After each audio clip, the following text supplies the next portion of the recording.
বৈদ্যুতিক সংযোগের ত্রুটি থেকে সচিবালয়ের ৭ নম্বর ভবনে আগুন লেগেছিল, এমন তথ্য উঠে এসেছে তদন্ত কমিটির প্রতিবেদনে। এতে কোনো ব্যক্তির সংশ্লিষ্টতা বা কোনো ধরনের বিস্ফোরক ব্যবহারের প্রমাণ পাওয়া যায়নি বলেও জানায় কমিটি। স্বরাষ্ট্র মন্ত্রণালয়ের সিনিয়র সচিব নাসিমুল গনি এসব তথ্য দেন। সন্ধ্যায় রাষ্ট্রীয় অতিথি ভবন যমুনায় প্রধান উপদেষ্টার কাছে অগ্নিকাণ্ডের তদন্ত প্রতিবেদন জমা দেয় কমিটি। আরও জানানো হয়েছে, আগুনে কোনো নথি পোড়েনি বা ক্ষতিগ্রস্ত হয়নি। আগুন লাগা ভবন ভাঙার প্রয়োজন নেই বলেও সংবাদ সম্মেলনে জানানো হয়। এ সময় ফায়ার সার্ভিসের মহাপরিচালক জানান, করিডোরে আগুন থাকায় নেভাতে সময় লেগেছে, ইন্টেরিয়রের কারণে আগুন ছড়িয়েছে বেশি। এছাড়া আগুন নেভানোর পর্যাপ্ত পানির ব্যবস্থাও ছিল না। গত ২৫ ডিসেম্বর দিবাগত রাত ২টার দিকে সচিবালয়ের ৭ নম্বর ভবনে আগুন লাগে। ১৫ জানুয়ারির মধ্যে জুলাই বিপ্লবের ঘোষণাপত্র দেওয়ার দাবি জানিয়েছে বৈষম্য বিরোধী ছাত্র আন্দোলন। রাজধানীর কেন্দ্রীয় শহীদ মিনারে মার্চ ফর ইউনিটি কর্মসূচি থেকে এই দাবি জানান আন্দোলনের আহ্বায়ক হাসনাত আব্দুল্লাহ। তিনি বলেন, জুলাই স্প্রিন্টের সাথে কেউ বেইমানি করার চেষ্টা করলে তাকে উৎখাত করা হবে, খুনিদের দ্রুত বিচার করতে হবে উল্লেখ করে তিনি বলেন, ফ্যাসিস্টদের দোসররা এখনো ঘুরছে, তাদের বিচারের আওতায় আনতে হবে। এ সময় জাতীয় নাগরিক কমিটির সদস্য সচিব আক্তার হোসেন বলেন, আগামী নির্বাচন হবে গণপরিষদ নির্বাচন। সে নির্বাচনে বিজয়ীরাই সংবিধান সংশোধন করবে। নতজানু পররাষ্ট্রনীতির পরিবর্তন ও শেখ হাসিনার বিচার না করা পর্যন্ত মাঠ না ছাড়ার ঘোষণা দেন তারা। এদিকে মার্চ ফর ইউনিটি কর্মসূচি থেকে অতি দ্রুত বিডিআর হত্যাকাণ্ডের বিচারের দাবিও জানান তারা।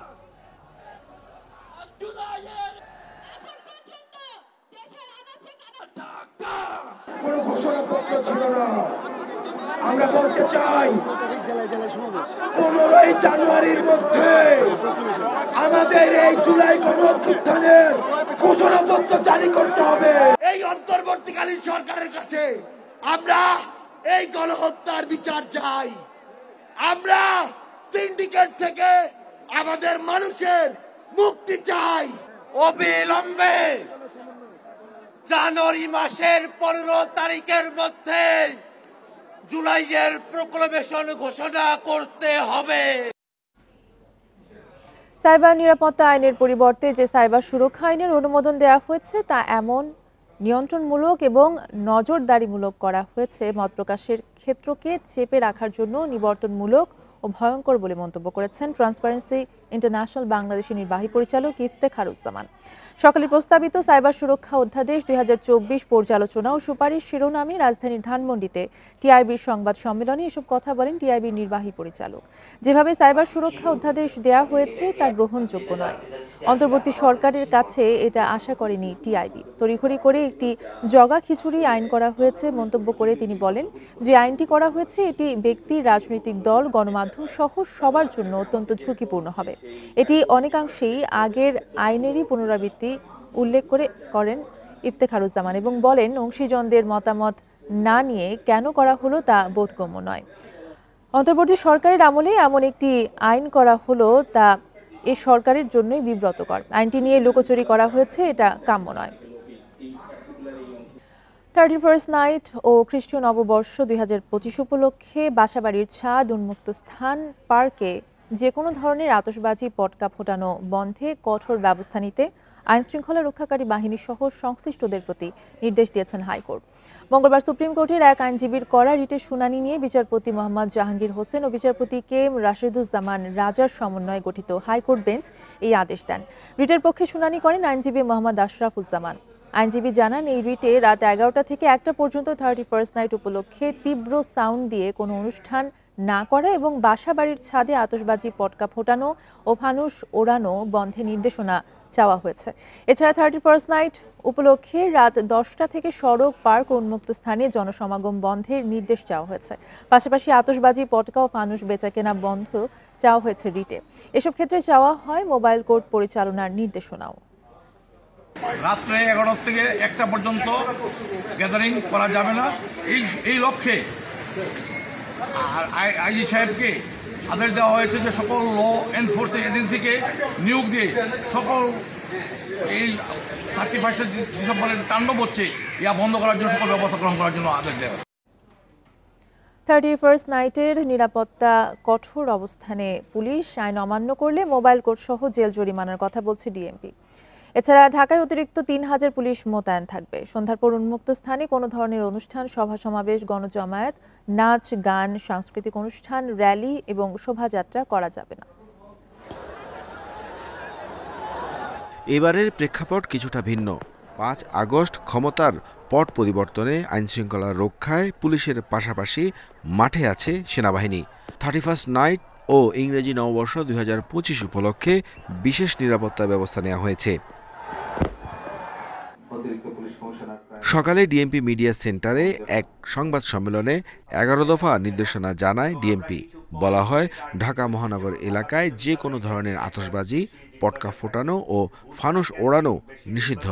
আর পরিবেশ অধিদপ্তর জানায়, শব্দ দূষণ ও আইন অমান্য হলেই মোবাইল কোর্টে জরিমানা সহ আইনি ব্যবস্থা নেওয়া হবে। পর্যাপ্ত সংখ্যক ম্যাজিস্ট্রেট ডিপ্লয়েড থাকবে।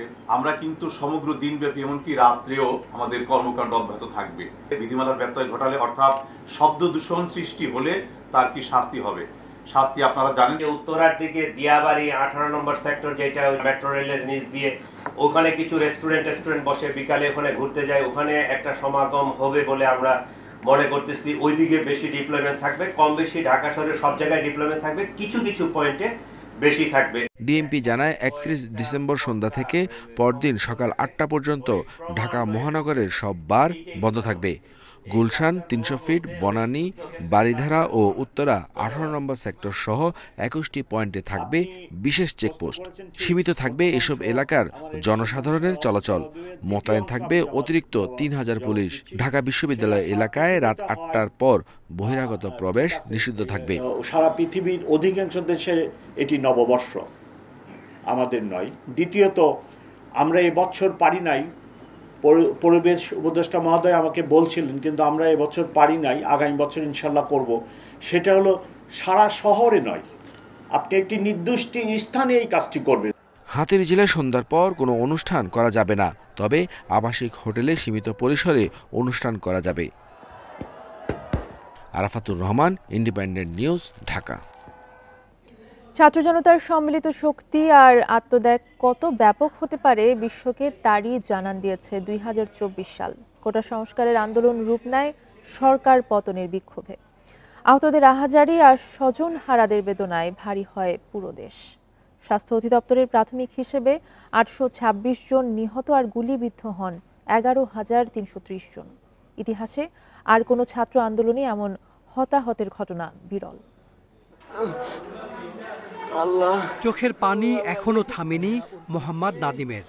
হাসপাতালের ৪ দেয়ালে বন্দি টানা প্রায় ৫ মাস। পায়ে একে একে ৬টি অস্ত্রোপচার করা হলেও সারেনি ক্ষত। ১৯ জুলাই যাত্রাবাড়িতে গুলি লাগে ১০ম শ্রেণীর এই ছাত্রের। একই দিন মিরপুরে সাইকেল নিয়ে বেরিয়েছিল শিশু রবিউল ইসলাম। স্বৈরাচারের গুলি কেড়ে নিয়েছে তার শৈশব। দুরন্তপনা আটকে গেছে ২ ক্রাচে। জাতীয় অর্থোপেডিক হাসপাতালে এখনও ভর্তি ৯৮ জন। ক্রাচে ভর করে চলতে হচ্ছে অনেককে। কারো কারো সেই শক্তিটুকুও নেই। বিছানায় কাটছে মাসের পর মাস। ওই সময় যে গোলাগুলি চলছে, মানে তখনের যে মনের ভিতর যে কি চলে, এটা বলার ভাষা রাখে না, বলে বোঝানো সম্ভব না। তখন মনে হচ্ছিল তো আমি বাঁচবো না, শেষ। বা নাই বলে চলে আর কি, শুধু চামড়ার সাথে জ্বলতেছিল। আমরা প্রায় 6 ইঞ্চি হাড্ডি আর মাংস নিয়ে ব্লাড বের হয়ে গেছে। আমাদের তো কান্না ছাড়া কিছু ছিল না, যে কি করব। তখন তো মাথার কোনো কাজই করতেছে না। তখন সঙ্গতি নিয়ে এসে যে চিকিৎসাতে ঢুকাইছি। তাদের যে ভয়গুলি লাগার পরে যে আমার পাটা কাজ করবে কিনা, আমি আর হাঁটতে পারবো কিনা, এই যে ভয়, এই ভয়টা তাদের প্রকট আকারে কিন্তু মস্তিষ্কে অবস্থান নিয়েছে এবং এই কারণে কিন্তু এই আহাজারিগুলো। কোটা সংস্কারের দাবিকে কেন্দ্র করে শুরু হওয়া আন্দোলন মধ্য জুলাইয়ে ছড়িয়ে পড়ে সারা দেশেই। রংপুরে আবু সাঈদের মৃত্যু বিক্ষোভকে আরও জোরালো করে, রূপ নেয় সরকার পতনের আন্দোলনে। গুলিতে হতাহত মানুষের সংখ্যা ছাড়াই ১২,০০০। একজন মানুষ কখনোই চায় না যে তার একটা অঙ্গহানি হোক, কিন্তু তাকে বাঁচিয়ে রাখতে যে কোনের উপর থেকে তার হাতটা কেটে ফেলে দিতে হবে। তো অবশ্যই সেই মানুষটি তখন আকুতি করে যে স্যার, আমার হাতটি কি কোনোভাবে রাখা যাবে না। অধ্যাপক ইউনূসের নেতৃত্বে অন্তর্বর্তী সরকার দায়িত্ব নেয়ার পর গঠন হয় জুলাই ফাউন্ডেশন। আহতদের দেওয়া হয় বিনামূল্যে চিকিৎসা। সেই সঙ্গে বিদেশেও পাঠানো হয় 11 জনকে। Hasan Misbah, independent News, Dhaka. পদোন্নতি সংক্রান্ত দাবি নিয়ে 26টি ক্যাডারের কর্মকর্তা সহ বিভিন্ন পর্যায়ের কর্মচারীদের কর্মসূচির বিরুদ্ধে কঠোর বার্তা দিয়েছে সরকার। সরকারি কর্মচারী আচরণ বিধিমালার কথা স্মরণ করিয়ে দিয়ে জনপ্রশাসন মন্ত্রণালয় বলেছে, কেউ বিধি লঙ্ঘন করলে অসৎ আচরণের দায়ে ব্যবস্থা নেওয়া হবে। আজ মঙ্গলবার জনপ্রশাসন মন্ত্রণালয় এক বিজ্ঞপ্তিতে এই কঠোর বার্তা দিয়েছে। সেখানে বলা হয়েছে, সম্প্রতি বিভিন্ন পদমর্যাদার কিছু সরকারি কর্মচারী বিভিন্ন দাবি দাওয়া নিয়ে সমাবেশ, অবস্থান ধর্মঘট, মানববন্ধন সহ নানা কর্মসূচি পালন করছেন। এ কারণে সরকারি কর্মচারীদের ভাবমূর্তি ক্ষুণ্ণ হচ্ছে। এছাড়া ইদানিং দেখা যাচ্ছে সরকারের কোনো সিদ্ধান্ত, আদেশ বা সংস্কার কার্যক্রম বাস্তবায়ন সম্পন্ন হওয়ার আগেই সে বিষয়ে বিভিন্ন সামাজিক যোগাযোগ মাধ্যমে বিরূপ মন্তব্য সহ বিবৃতি প্রকাশ করা হচ্ছে, যা সরকারি কর্মচারী আচরণ বিধিমালার পরিপন্থী।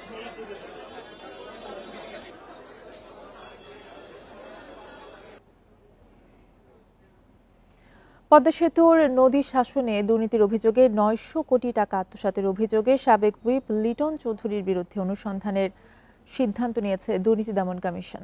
সকালে কমিশন বৈঠকে এই সিদ্ধান্ত নিয়েছে সংস্থাটি। এছাড়া ভাঙা রেল স্টেশন নির্মাণে দুর্নীতির টাকা আত্মসাতের ঘটনায় সাবেক রেলমন্ত্রী নুরুল ইসলাম সুজন ও মজিবুল হকের বিরুদ্ধে অনুসন্ধান শুরু করেছে প্রতিষ্ঠানটি।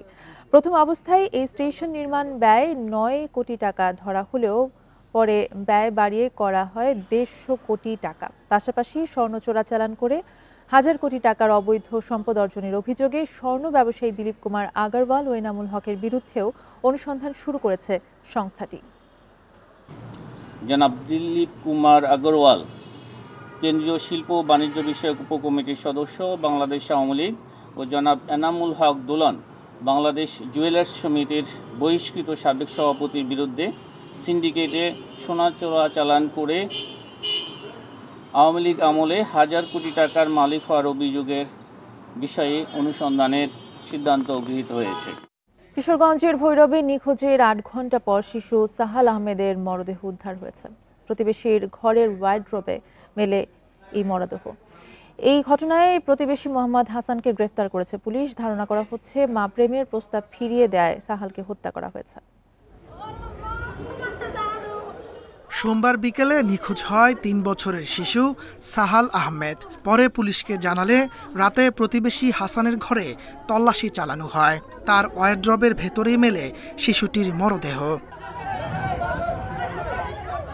স্বজনদের অভিযোগ, প্রতিবেশী হাসান প্রায়ই সাহালের মা মোমেনা বেগমকে প্রেমের প্রস্তাব দিতেন।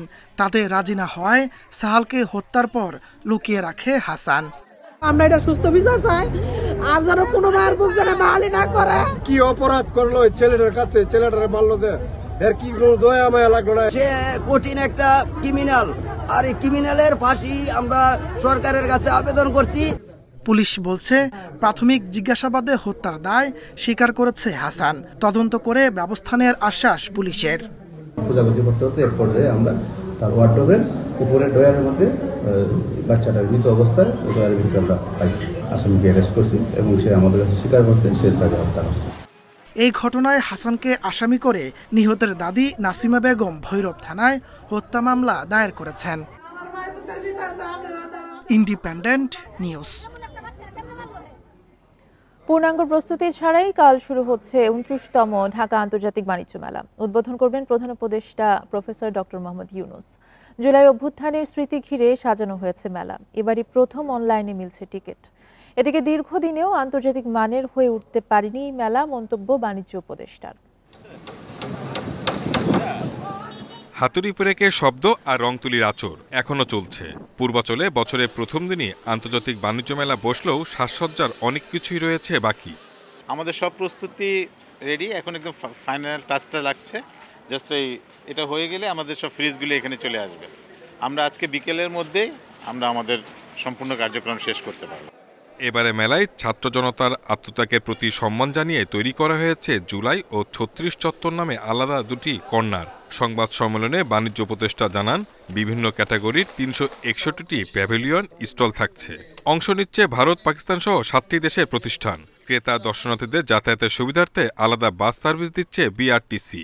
লোকাল ইন্ডাস্ট্রি ফোকাস হয়ে গিয়েছে। সো এটার নামও সম্ভবত দু একবার পরিবর্তন হয়েছে, বাণিজ্য মেলা, আন্তর্জাতিক বাণিজ্য মেলা, শুধু বাণিজ্য মেলা। সো আমার ধারণা আস্তে আস্তে এটা রূপান্তরিত হবে। এটা যে শেপ ডিজার্ভ করে সেই শেপে একদিন এটা ইনশাল্লাহ যাবে। তবে আমাদের আগ্রহের জায়গাটা যদি বলেন সেটা হচ্ছে এটাকে আন্তর্জাতিক বাণিজ্য মেলায় নিয়ে যাওয়ার আমাদের আগ্রহ। মেলায় প্রবেশ মূল্য 50 টাকা, আর ছোটদের জন্য অর্ধেক। মাসব্যাপী মেলা প্রতিদিন সকাল 10টা থেকে রাত 9টা পর্যন্ত এবং ছুটির দিনে রাত 10টা পর্যন্ত চলবে। এবারই প্রথম ইপিবির সাথে পরিবহন অ্যাপ উবারে চুক্তি হয়েছে। মেলায় দর্শনার্থীরা আসা যাওয়ার ক্ষেত্রে পাবেন 50% ছাড়।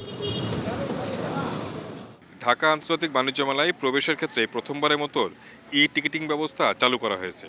তবে দর্শনার্থীদের চাওয়া প্রযুক্তির প্রসারের পাশাপাশি সবচেয়ে বেশি নজর দেওয়া প্রয়োজন পণ্যের গুণগত মান বৃদ্ধির ওপর। Shahid Ahmed, independent news, Purbachal, Narayanganj. বাজার ভিত্তিক করতে আবারও ডলারের দাম বাড়ানোর পরিকল্পনা করছে বাংলাদেশ ব্যাংক। এতে ডলারের দাম 1.5 থেকে 2% পর্যন্ত ওঠানামা করতে পারবে। তবে নির্ধারিত দামের বেশি কেউ কেনাবেচা করলে জরিমানা করবে কেন্দ্রীয় ব্যাংক। ব্যাংকার ও অর্থনীতিবিদরা বলছেন, কঠোর নজরদারি ছাড়া ডলারের বাজার স্থিতিশীল রাখা কঠিন।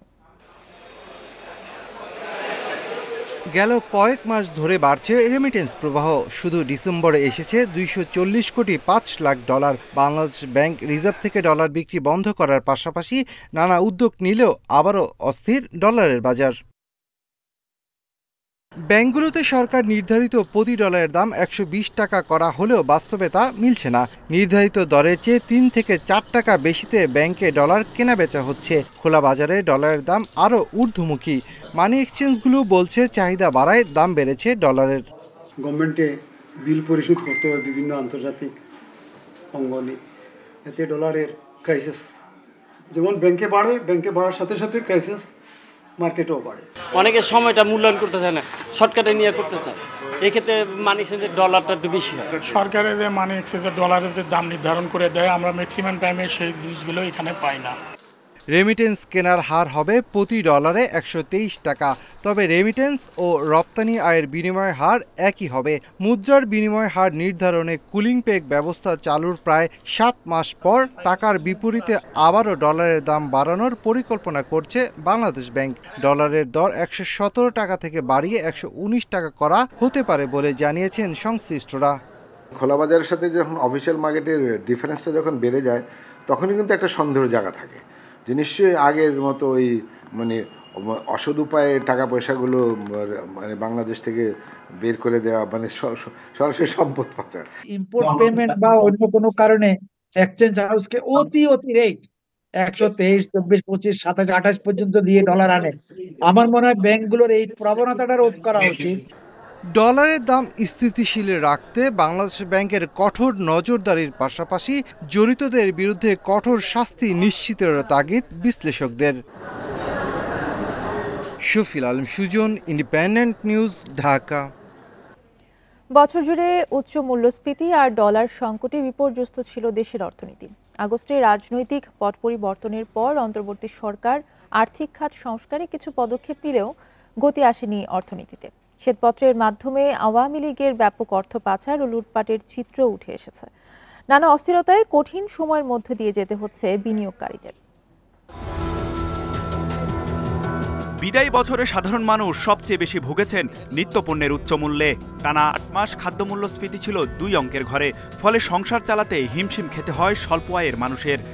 বাংলাদেশ পরিসংখ্যান ব্যুরোর হিসেবে গত নভেম্বর মাসে খাদ্য মূল্যস্ফীতি বেড়ে দাঁড়িয়েছে 13.8%। বছরের শুরু থেকে কমতে থাকে বৈদেশিক মুদ্রার রিজার্ভ। দাম বাড়লেও ডলারের সংকটে সরকারের জরুরি আমদানিও বাধাগ্রস্ত হয়। গত 5 আগস্ট ছাত্র জনতার অভ্যুত্থানে আওয়ামী লীগ সরকারের পতনের আগে পরে বেশ কিছুদিন অর্থনীতির স্বাভাবিক কার্যক্রমে গতি কমে। আর্থিক খাতে ব্যাংক ও পুঁজিবাজারের দুর্দশার চিত্র আরও স্পষ্ট হয়। রাজনীতি, আইনশৃঙ্খলা পরিস্থিতি সহ নানা অনিশ্চয়তার কারণে বিনিয়োগ প্রায় থমকে যায়। শিল্পাঞ্চলে তৈরি হয় অশান্ত পরিস্থিতি, বন্ধ হয়ে যায় প্রায় 200 কারখানা, কাজ হারায় প্রায় 1 লাখের বেশি শ্রমিক। সুরঙ্গের শেষ প্রান্তে আলোর রেখা দেখতে পাচ্ছি, সেই আশা নিয়ে কিন্তু আমরা এগিয়ে যাবার চেষ্টা করছি। অন্তর্বর্তী সরকার গঠনের পর আর্থিক খাতে শৃঙ্খলা ফিরিয়ে আনার চেষ্টা করা হয়। বিদায়ী বছরের অন্যতম বড় উদ্যোগ ছিল অর্থনীতি নিয়ে শ্বেতপত্র প্রকাশ। পদে পদে দুর্নীতির কারণে পরিস্থিতি কতটা খারাপ হয়েছে তা উঠে আসে শ্বেতপত্রে। এতে বলা হয় আওয়ামী লীগ সরকারের আমলে বিদেশে পাচার হয়েছে প্রায় 28 লাখ কোটি টাকা। দেড় দশকে সরকারি কেনাকাটা থেকে 2.5 লাখ কোটি টাকা ঘুষ খেয়েছেন রাজনীতিবিদ ও আমলারা। উন্নয়ন প্রকল্প থেকে লুটপাট হয়েছে 3.25 লাখ কোটি টাকা। বছরের পর বছর বিভিন্ন সমস্যার কারণে আগে থেকেই বিনিয়োগে গতি কম। জিডিপির শতকরা হিসেবে বেসরকারি বিনিয়োগ 3 বছর ধরে কমেছে। ধুকে ধুকে চলছে রাজস্ব খাত। চলতি অর্থবছরের প্রথম 4 মাসে শুল্ক কর আদায়ে ঘাটতি 30,768 কোটি টাকা। প্রত্যাশার তুলনায় যদি আপনার অর্জন বরাবরই ঘাটতি থাকে তাহলে তো হতাশা তৈরি হবে এবং স্থিতিশীলতা থাকবে। দেশে কর্মসংস্থান তৈরির জন্য বাড়াতে হবে বিদেশি বিনিয়োগ। এজন্য রাজনৈতিক স্থিতিশীলতা ও আস্থা ফেরানোই বড় চ্যালেঞ্জ বলে মনে করছেন অর্থনীতিবিদ ও ব্যবসায়ীরা। তৌহিদ রানা, ইন্ডিপেন্ডেন্ট নিউজ, ঢাকা। এই ছিল এখনকার সংবাদে। সাথে থাকার ধন্যবাদ সবাইকে।